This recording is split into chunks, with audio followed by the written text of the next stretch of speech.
Welcome to the Human Capital Innovations Podcast, your go-to source for personal, professional, and organizational growth and development. We hope you tune in often for all things people management, organizational development and change, organizational leadership, and social impact related.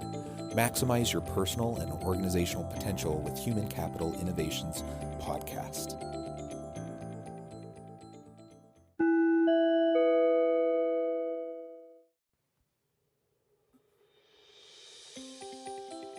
Welcome to the Human Capital Innovations Podcast. In this HCI podcast episode, I talk with Alen Bubich about how to build an employee referral machine that attracts top talent.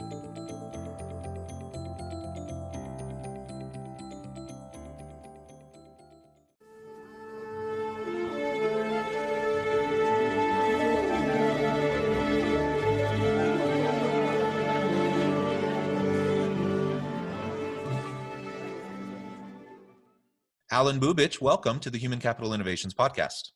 It's great to have you here. I'm so excited to have the chance to chat with you. And it was fun talking in the pre-interview, just as we were talking shop a little bit, getting to know you a little bit more. And I'm really looking forward to having the chance to have a great discussion with you today. Today, we're going to be talking about building an employee referral machine to attract top talent, specifically looking at the power of recognition of our employees, how to incentivize and motivate employees, and doing all of that through social media. And I know that's really your background, your core expertise area, and I think you'll be able to add a lot of insight and value to the listeners who largely aren't social media experts. They're organizational leaders, HR people, trying to figure out how to do their jobs more effectively. So I think the angle that you will come at this from will be very, very helpful. As we get started, I just wanted to share Alen's bio with everybody.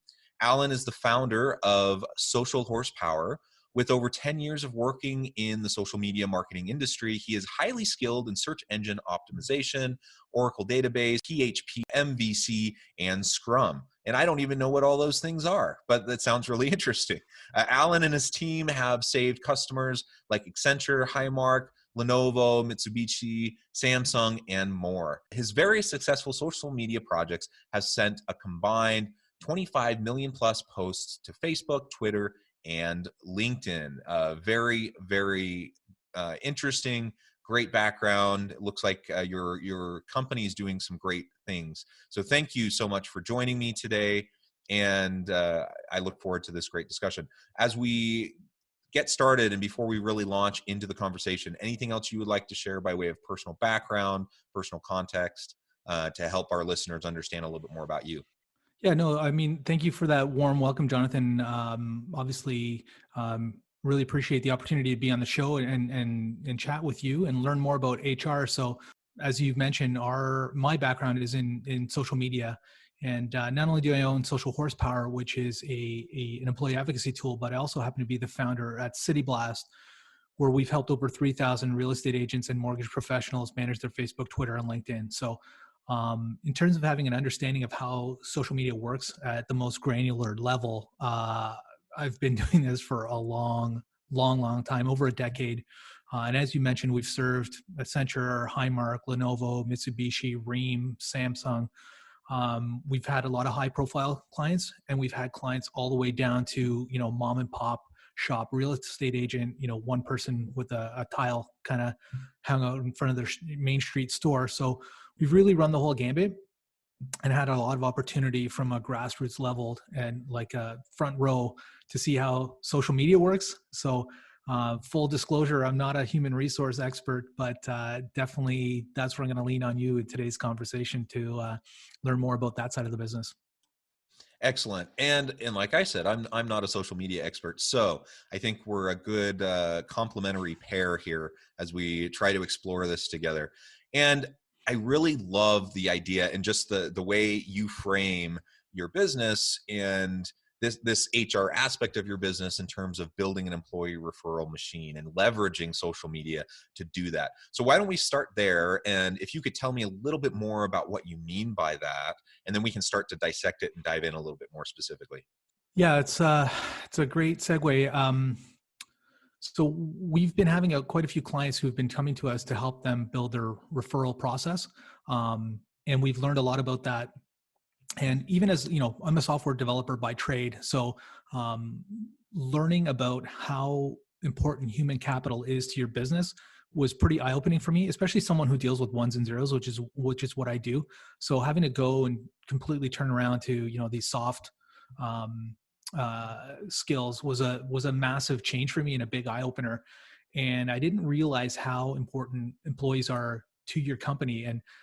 And I think the real, aha moment for me as a software developer was, and it's probably going to sound like a silly story, but I went to Red Lobster and had a really terrible experience. And I'm like, I'm never going back. And afterwards I was thinking about it and I'm like, well, the food was exactly the same. Nothing changed with the food. The meal, in fact, was quite good. And I'm like, well, why would I never go back to Red Lobster? And that was my eureka moment. The eureka moment was the experience with the waiter was horrible. And, that's when we started digging into employer branding. And what I found, and I'm sure you probably know this better than I do, the conversations and the experiences that you have with the employees of that company is the brand.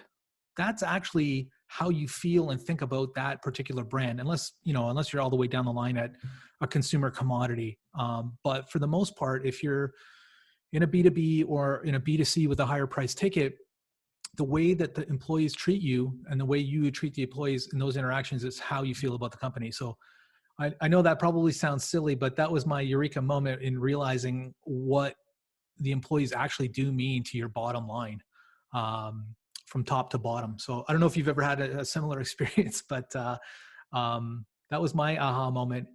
And then, as a follow-up to that, we started using our tool, which we've been traditionally using for sales processes. We had a lot more of our customers who are like, hey, we understand that we're using this on the sales side, but we're trying to fill roles. We're trying to get those roles filled faster. We're trying to get those roles filled by people who look like the employees that we already have. And we ended up, working with a bunch of our customers to come up with a system to attract and refer top talent. And it's pretty straightforward 3-step process. The first one starting with, my Red Lobster story, which is just recognizing the power of your employees, and understanding what they mean to your business. The second one is incentivizing and motivating those people to do something. And the third one is leveraging social media. And I'll touch on that third one, and I'm sure we're going to come back. But again, my 2 eureka moments, one is leveraging the social media, and 2 is understanding that this is even important. But, I think about my father's generation. My father worked for General Motors for 35, 40 plus years. And then I think about our generation, Jonathan, the probability that someone, and even think about millennials, that they're going to spend 40 years in the same job, and the concept of job loyalty, that stuff's out the window. Like, that just doesn't exist anymore.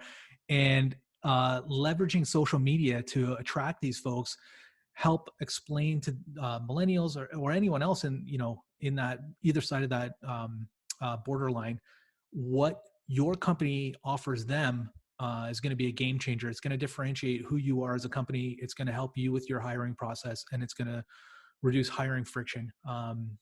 So I have to say, right from the get-go, I know you frame yourself as a social media guy who doesn't know anything about HR, but you were just talking HR pretty well right there. You did a good job describing why it's so important, why we really right? need to make sure that we're understanding the value of our people. And the very name of this podcast, the Human Capital Innovations Podcast, is the whole idea is that we want to recognize the potential of our people, understand that they're the most important asset to the organization, and then we want to innovate and use creative ways to attract and retain the very best people. That's really the whole point. And that's what you were just describing in slightly different words, but ultimately you were saying the same thing, that it is the employees that are the customer face of the organization. So when you had that bad experience at Red Lobster, it didn't even matter what their product or service was, right? because the way you interfaced with the frontline employee was so negative that you don't want to go back. I've definitely had similar experiences, and that's why customer service is so important. And there's so many studies that have shown the connection between um, happy, engaged employees and satisfied and loyal customers. So if we don't have good people, and it doesn't matter how good the food is, if you don't have good people who are then interfacing in positive ways with the customers, you're going to lose business, and you're going to have a really hard time creating brand loyalty around, you know, whatever you're doing, whether it's food or tech or, you know, whatever. And so, you know, that example, you framed it as a silly one, but it's an apt one. It's one that I think everyone can connect with and understand, because we've all had that experience in the past.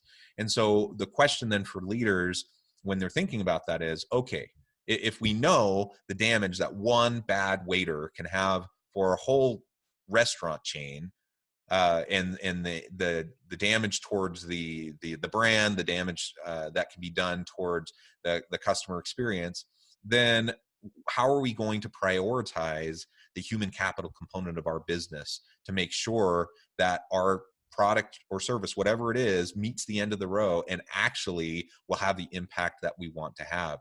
And interestingly, too, I mean, I'm a big advocate, of course, for healthy organizations that produce really great stuff that consumers will be able to enjoy. But the truth is, like, you can have kind of subpar stuff. You can have subpar products and services if you have great brand ambassadors that interface with the customer, right? So it doesn't go both ways, but you can have great stuff and really crappy customer interface with your frontline employees, and then you're not going to be able to do anything.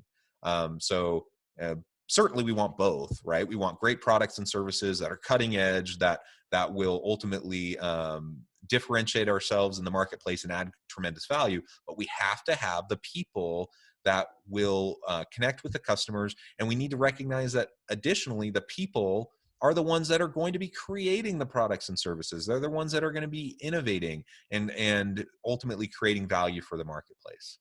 So I cut you off, but I did want to just reassure you that I feel like you're doing a good job of talking shop in terms of HR and speaking the language. I think listeners will resonate with the way you're framing this. Perfect. Well, that's fantastic. So just since the Red Lobster analogy is working, let's keep that going with that. So, you know, in the same way that Red Lobster is interfacing, the waiters interfacing with your customers, your employees have an opportunity to interface with other people who look like them on LinkedIn, on Facebook, and so on and so forth. And, you know, if you want to talk about what's the business ROI of referrals, you know, I can quote a quick stat from Career Builder, which is that 82% of employers rated referrals as the absolute best return for generating qualified candidates. So if you want to get a great return on hiring people that look like the great employees that you have, the best way to do that is to turn to the great employees that you have and ask them to go and find more people like them. And, you know, if you're going to create an employee referral program and pay for that, and I think it's something like 90% of companies have a referral program in place already. But some of the other benefits that I've learned about since I've kind of dived down the rabbit hole is that according to HR Technologist, you're going to hire at a 55% faster rate when you use employee referrals. And traditional hiring methods take between 55 days to 60 days from start to finish. And on average, you're going to hire someone in 29 days if they come in through a referral. So I'll go through some of the other stats really quickly because I know we've got limited time, and I want to respect you know, some of the people that you'll have that are you know, vice presidents and stuff. So you're going to not only hire faster, you're going to reduce your costs by an average of $3,000 or more per hire, and that's from recruiter.com. You're going to reduce your turnover, which makes a lot of sense because when you hire someone through someone you know, there's that intrinsic vibe that, you know, I can't screw my buddy Johnny who just got me this job. I don't want to make him look bad. So you're going to have better job satisfaction, lower turnover. You're going to be able to hire better applicants. So according to Dr. John Sullivan and his research, he says 88% of employers said referrals were their number one best source for above average applicants. And last but not least, First Bird is saying that employees who are hired through a referral program produce 25% more profit for their companies than you hired through other sources. So if you want to hire better candidates in a shorter period of time for less money that stay longer and are more profitable, employer referrals are the way to go. If other than that, it's not good for anything other than those things. So, other than all the return on investment and productivity and engagement statistics, absolutely. So there's no question that that the business case for employee referrals and having an effective employee referral system is incredibly strong. Now, that's not to say that every last hire is going to be through employee referral, right? That's not what you're saying, but you're suggesting that, there it can be an important part of the mix, and ultimately, particularly for, middle level and down types of roles and positions within organizations, it should be a huge part of the mix, right? And it can bring so many benefits. So organizations, leaders need to carefully consider. So then the question I think I have is, well, if we are on the same page about the business case and we understand the ROI, we recognize it's valuable. So how is social media going to be what's going to bring it home for us? How is that going to be the answer to help us build this referral machine that's going to help us attract and retain the best people? Well, it's pretty simple. It's, you want to fish where the fish are. So it's not complicated. The challenge is severalfold. One is, in most cases, employees aren't even aware that the program exists. The second challenge is, we call it the scare meeting. A lot of companies have this scare meeting where they will roll out their social media policy to their team and say, you can't say this, you can't say that, you can't say the other thing. People get scared that they're going to lose their jobs, so they say nothing.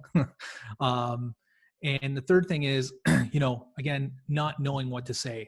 So those are kind of the three gaps, bridges that we see. And I guess the fourth one is kind of a lack of communication of what jobs are even open. So one, making sure that your employees are aware of the program, making sure they're understanding what job opportunities there are, helping them understand what they can and can't say on social, but in a way that's, not frightening.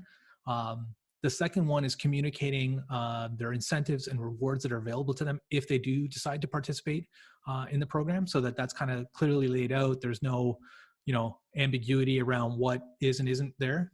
And then for me, my last key concept is just proving how easy it is to do it and profit from it from an employee level. And I don't mean, when I say profit, I don't just mean the actual dollars and cents, because there's a massive correlation between not only the person who's being referred as being, a brand ambassador and becoming a better part of the company culture, but the person who does the referring. Actually, there's all kinds of studies that prove that the person who did the referral actually ends up kind of, for lack of a better word, drinking the company Kool-Aid. I apologize for using that because that sounds derogatory, but it's not supposed to be. But by virtue, it's kind of like gift giving. Well, you mean they're buying in. They buy into the mission and the purpose, right? Yeah, sorry.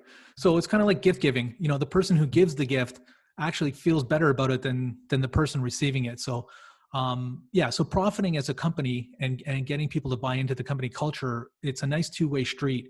And having that ability to communicate that to your team and making it easy to do, those are the keys to being successful at doing this on social media, in my opinion.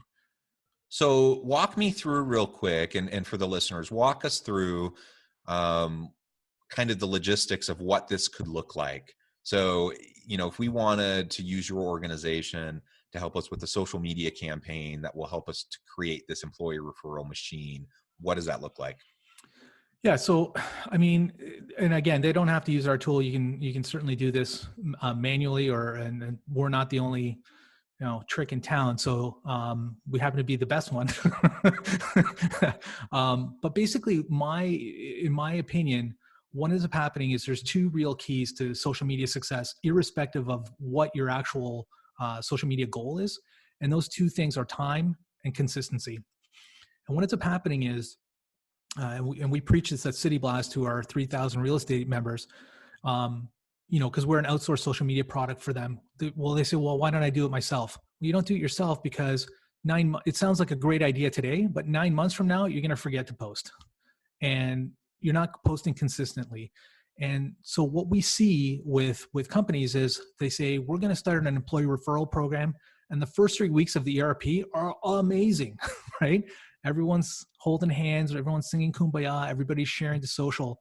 But the problem is, it's not a core competency and it's not a core KPI of their job. They don't get paid more if they post more frequently about, employer branding, about job openings.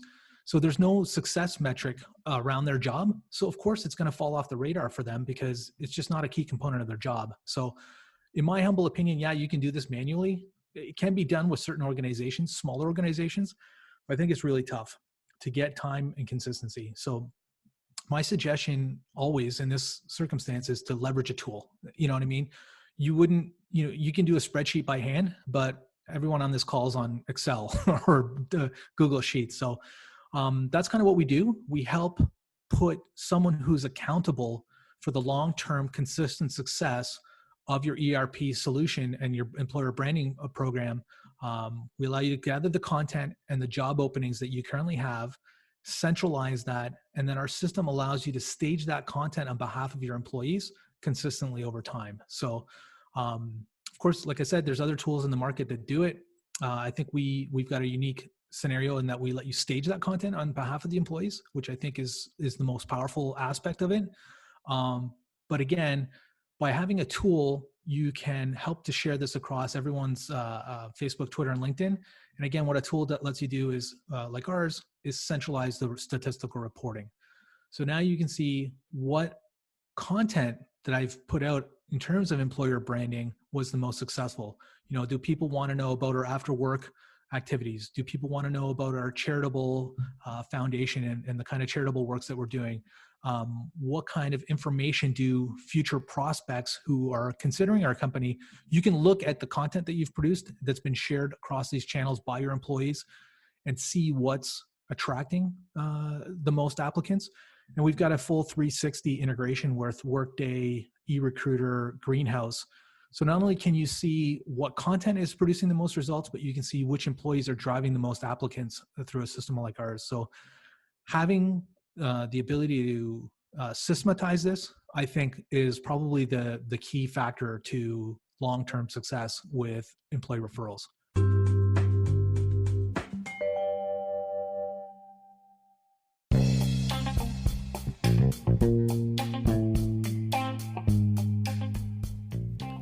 I'm excited to announce the publication of my new book from HCI Press, The Alchemy of Truly Remarkable Leadership: Ordinary, Everyday Actions That Produce Extraordinary Results. Consider how the nature of work has shifted over the past 50 years. With increased globalization, rapid technological advancement, and the shift in economic composition, the average job of today looks very different than the average job of 50 years ago. What will the jobs and organizations of tomorrow look like? Moreover, what does this all mean for organizational leaders? What are the core competencies and capabilities of organizations and their leadership that are prepared for continued disruption and geopolitical and socioeconomic shifts? Regardless of what the future holds, increasingly, leaders need to be socially minded, data-driven, decisive, champions of talent, and disruptors of the traditional notions of leadership, teams, organizations, and work. The Alchemy of Truly Remarkable Leadership will help you to explore your own leadership competencies and capabilities and consider ways to apply and implement them into your workplace and personal life.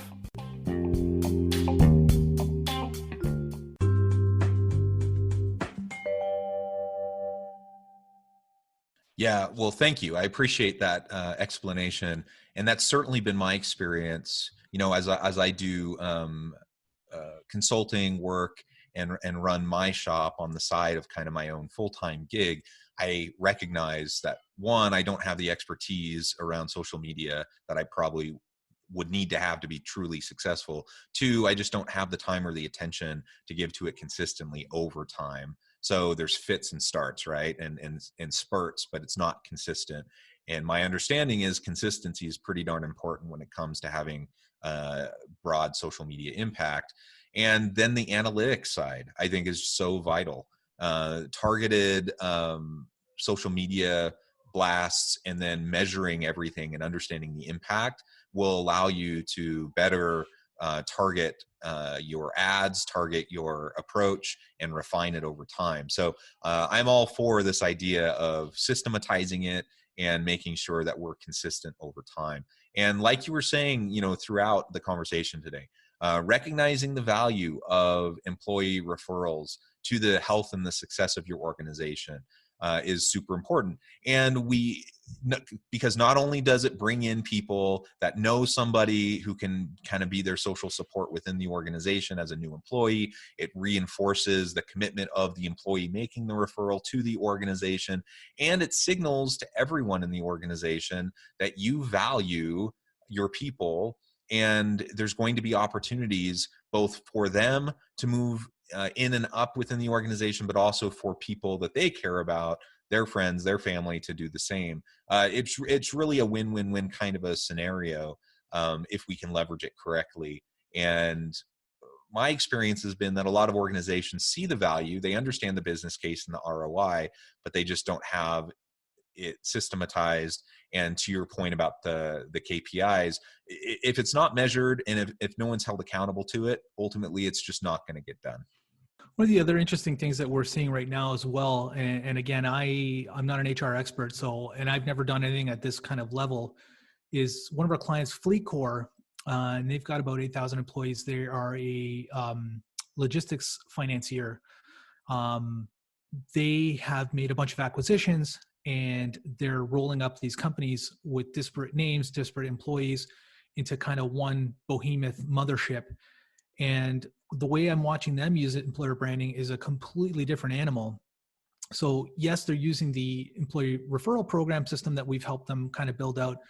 But what they're doing is now, they make an acquisition, and you go from being company X that's in Brazil with your own name, and they immediately kind of bring these folks into our system and start to rebrand those employees with the FleetCor brand. So we've definitely seen it in mergers and acquisitions. We've definitely seen it in other kind of employer branding situations, not just on the employee referral side. So again, you've been at this a lot longer than I have been. So, I don't know if you've seen experiences where you've seen change management like that, or mergers, acquisitions, where, getting a unified brand language in front of people has been important.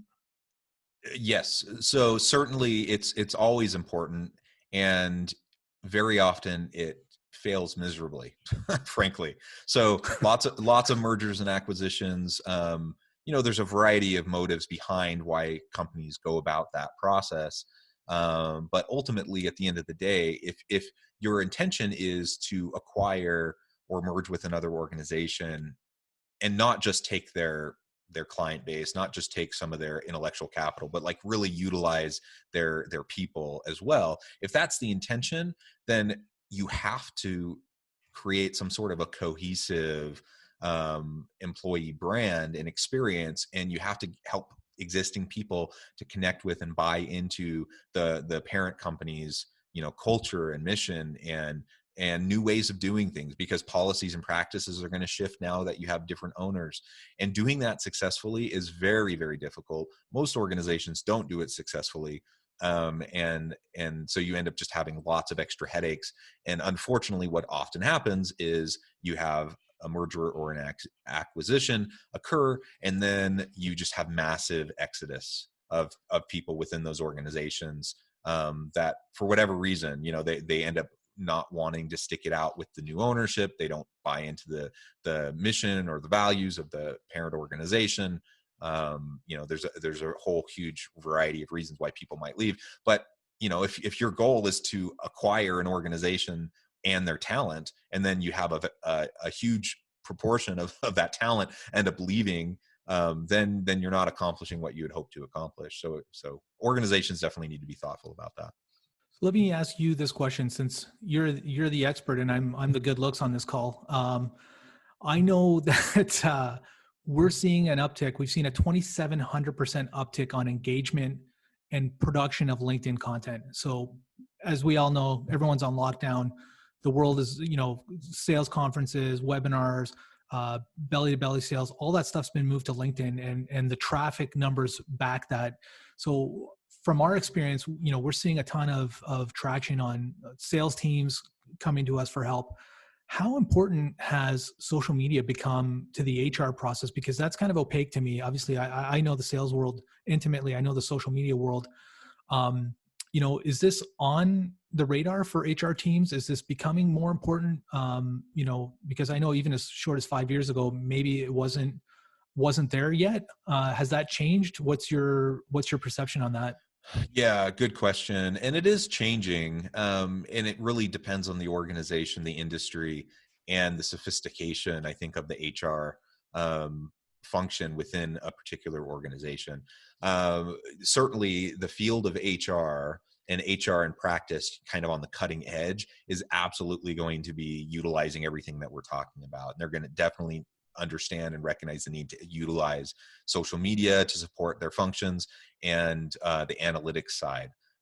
So as we project into the future another 5 years and just look at the future of work and technological disruption, how that's impacting a whole variety of industries and jobs and professions, certainly within HR, we're seeing that. So, I don't want to speak in too broad of brush strokes or overgeneralizations, but there's a lot of people in HR functions that may be a little bit behind the eight ball in terms of adoption of technology, utilization, these new tools, and figuring out how to help them really help their business.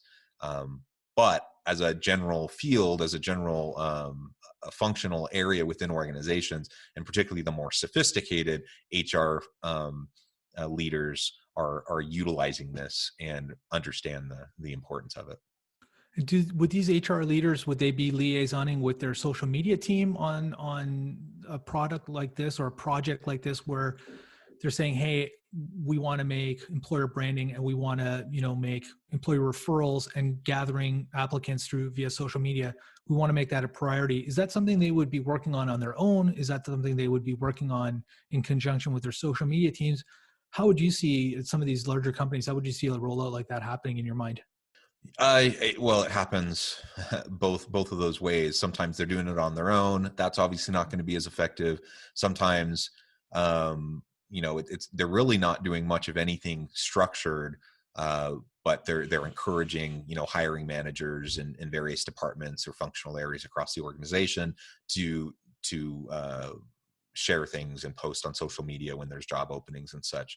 Now, the best approach is going to be when there's a well-coordinated system in place that can be utilized consistently to make sure that the message is getting out. And I think the best organizations are doing that. So you have the HR people interfacing with the social media marketing people, interfacing with individual hiring managers and managerial leads in different functional areas of the organization to make sure that this is happening in a cohesive manner. Yeah, it's funny because the analogy I always use when I'm chatting with folks is the town hall meeting where you say, hey everybody, someone's been leaving their dishes in the sink. Can we all make sure that we're putting our dishes in the dishwasher? P.S. by the way, pretty please, can you share this executive job opening that we have to your social media team? And one of the things I can always guarantee you is every town hall meeting, you're going to be having those two conversations. One is clean out the fridge, and two is, can you please share on my behalf? So we've even chatted with folks who are like, we send out an email, we send it around an email asking people to share.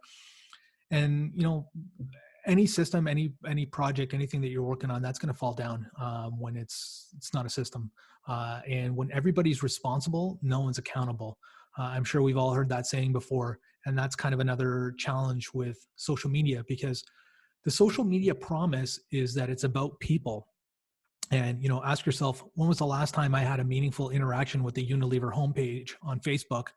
The answer is never, right? You want to be talking to Betty. You want to see 3 photos of her dogs, how her kids are doing. And then that 4th or 5th item should be, hey, I'm Betty. Here's what I'm doing at work. Here's why my job is meaningful. Here's why I love working here. And here's why you should be interested too. And that's why I'm a firm disbeliever in corporate social handles, because I think at the crux, it actually breaks the social media promise. Social media is about people, not about brands. And that's why you're always hearing about these struggles that brands have in growing their presence on social and so on and so forth, is because I don't care what the Coca-Cola Twitter handle has to say. It's not a person. I know it's a group of marketing people behind this curtain. So, I mean, obviously there's exceptions and there are exceptionally well done social media campaigns, but I'm just talking about at the basic premise. And so not only is social media about people, but like I said, just to kind of tie it back to what we talked earlier today, your company is about people. And again, having that, for me, software developer eureka moment where I'm like, oh, this is about people. These are not ones or zeros, but the eureka moment being social media is about people. Companies are about people. If your company is not engaging in looking for people on social media, you're losing out to companies who are doing it. Yeah, yeah. Well said. Amen. Well, Alen, it has been a real pleasure talking with you today. The time has flown by, and I want to be respectful of your time. I know you're busy and need to go on to other things. So we're going to wrap up. But before we close, I wanted to give you a chance to share with listeners a little bit more about how they can connect with you, with your organization, and anything else you would like to share in giving the last word. Yeah, well, I mean, again, like as a special thank you for having me on the program. I wanted to offer all of your listeners an opportunity to try a program like ours, a platform like ours, out for free for 30 days, which is something we typically don't do. So we created a special promo code for your listeners, HCI30, that allow you to try out our system for free. No credit cards, no strings attached, to see what it might look like to roll out an enterprise level ERP solution to your team in a kind of organized, systemic way that's going to help you succeed. And the way you can kind of take advantage of that is either plug that promo code into our sign up flow, or if you want, you can reach out directly to our support team, which is info@socialhp.com. Again, info@socialhp.com. You can jump on our chat. We're here, we're kind of standing by, ready to help you see if this is a great fit for you. Yeah, in terms of me being a resource, feel free to check me out on LinkedIn. It's linkedin.com/A Bubich, Bubich. And happy to answer any questions you might have and talk a little bit deeper about some of the success our clients have had by turning this into a system, and answer any other questions you might have that I can hopefully be of assistance with, whether that's SEO, whether that's social media marketing, full gambit. I've been doing digital marketing, like I said, for going on a decade plus, and happy to be a resource for anyone who needs help. Excellent. Well, thank you, Alen. It's been a real pleasure talking with you. I encourage listeners to reach out, get connected with Alen, find out more about what he and his organization can do for you, and check out the free offer, see if that might be a tool that would be useful to your organization. As always, thank you for joining us. I hope you can stay healthy and safe. I hope you can find meaning and purpose at work each and every day, and I hope you all have a great week.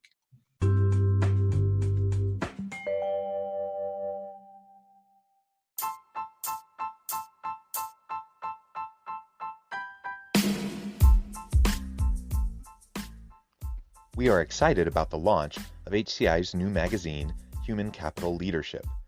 Human Capital Leadership is a free, interactive e-magazine designed to help individuals, leaders, and organizations find innovative approaches to maximize their human capital potential.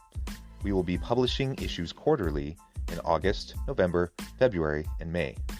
Check out the first issue and let us know what you think.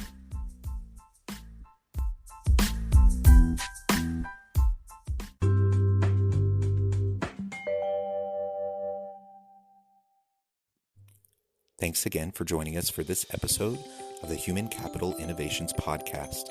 I hope you stay healthy and safe and that you have a great week.